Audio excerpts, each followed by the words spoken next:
আসসালামু আলাইকুম, কেমন আছেন সবাই? আশা করছি সবাই খুব ভালো আছেন। তো দুষ্টুটাকে দেখেন, ট্যাব চালানোর স্টাইলটা দেখছেন? এত বড় একটা দুষ্টু আমার বাসায় আছে। তারপরে নাস্তা শেষ করে নিলাম, আর সে তো ট্যাব নিয়ে ব্যস্ত। এরপরে মাসের যে হাফ বাজার ছিল সেটা হচ্ছে নিচ থেকে পাঠালো। তো গত 2 সপ্তাহ আগে যখন বাজার করেছিলাম তখন পেঁয়াজের দামও কম ছিল, অন্যান্য অনেক জিনিসের দামও কম ছিল, কিন্তু এখন বাজার খুব গরম অবস্থায় বিরাজমান। সবজির দাম যেরকম বাড়তি, সেরকম পেঁয়াজ আরও অনেক কিছুর কাঁচামরিচ এগুলোর দামও আবার যেরকম ডিমে ডজন প্রতি 30, 40, 50 টাকা করে বেড়েছে।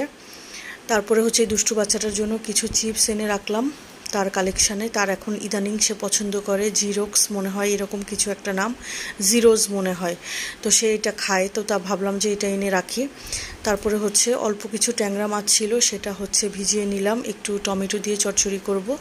তো এই পিস্তলটা দেখেন, তার ভাইকে গতকালকে সে কিছু খেলনা দিয়েছে, তো তার মধ্যে এই পিস্তলটাও ছিল, যে ভাবছিল তার ভাই নিবে কারণ এটা একটু হচ্ছে আলো হয়, কিন্তু সে প্যাকেট করার পরেই সে হচ্ছে আমার কাছে গিয়ে বলছিল, মাম্মাম এটা কি হচ্ছে, আমি তো এটা দিয়ে আমি বেশি খেলিনি, এটা যদিও হচ্ছে 1-1.5 মাস হয়েছে সে কিনেছে, মানে ছোট বাচ্চাদের মতো যা দেখবেই সেই খেলনাই তার লাগবে, এত বড় একটা দুষ্টু সে।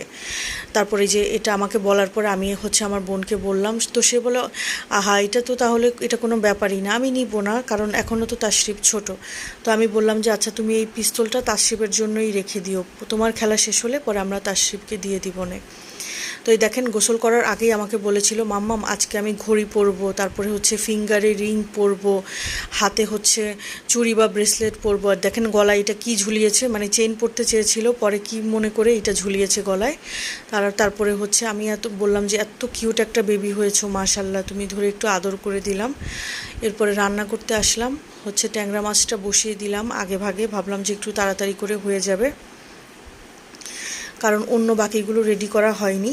তো ট্যাংরা মাছটা একদমই হচ্ছে টমেটো দিয়ে পাতলা ঝোল করেছি, এটা বেশি একদম বেশি শুকাইনি, একটু পাতলা পাতলা ঝোলই রেখেছি। আর হচ্ছে এই সাইডে হচ্ছে আবার পাশে ভাবলাম যে মিষ্টি কুমড়া করি, মিষ্টি কুমড়াটাকে একটু ভাজি করে নেই, তবে মিষ্টি কুমড়াটা বেশি একটা মজা হয়নি, কেন জানি অনেক সময় মিষ্টি কুমড়াগুলো ভালো না পড়লে টেস্টটা ভালো আসে না, যদিও তো এটা আসলে বোঝা যাচ্ছে না, হয়তো আমার রান্নাও ভালো নাও হতে পারে।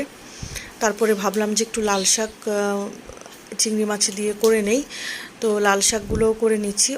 অনেক সময় একবার ভেবেছিলাম যে হচ্ছে লাল শাকগুলোকে মাখিয়ে বসিয়ে দেই, কিন্তু তারপরে আবার চিন্তা করলাম না, একটু ঝোল ঝোল করে 1-2 বার ঝোল দিয়ে তারপরে একটু ঝোল ঝোল করেই রান্নাটা করি। তারপরে হচ্ছে দুষ্টু বাচ্চাটাকে খাইয়ে দিলাম, এরপরে হচ্ছে তাকে একটু পড়তে বসিয়ে দিলাম। তো দুষ্টু বাচ্চাটা নতুন পড়া শুরু হয়ে গিয়েছে, তো এখন আরও একটু হার্ড হচ্ছে পড়াগুলো, তো সে খুবই বিরক্ত হচ্ছে, আমার উপরেও বিরক্ত হচ্ছে, তার লেখাপড়ার উপরেও বিরক্ত হচ্ছে। আমাকে বলছিল, আল্লাহ যদি বাঁচতে পারতাম এই লেখাপড়া থেকে। আমরাও ছোটোবেলায় বলতাম অনেক সময় এইসব কথা, যখন অনেক বেশি কঠিন মনে হতো পড়াশোনা। তো যাই হোক, সন্ধ্যায় সে পড়াশোনা শেষ করার পরে ভাবলাম যে তাকে নিয়ে একটু বাইরে যাই, আর হচ্ছে কিছু সবজি কেনাকাটা করে নিয়ে আসি। তো বাইরে যাওয়ার সময় সে আমাকে বললো যে মাম্মাম আজকে কিন্তু আমাকে তুমি হালিম খাওয়াবে। তো আমি বললাম যে আচ্ছা ঠিক আছে যাও খাওয়াবো। তো তাকে হালিম নিয়ে দিলাম, আর হচ্ছে আমার জন্য হচ্ছে চটপটি, গরম গরম চটপটি অর্ডার করলাম। এই মামাটার চটপটি, তারপরে হালিম, ফুচকা সবই মজা, একদম গরম গরম দেয়। চটপটি হালিম দুটোই গরম ছিল, আর খেতেও অনেক মজা ছিল। তো আজকের ভিডিও পর্যন্ত, সবাই ভালো থাকবেন, আল্লাহ হাফেজ।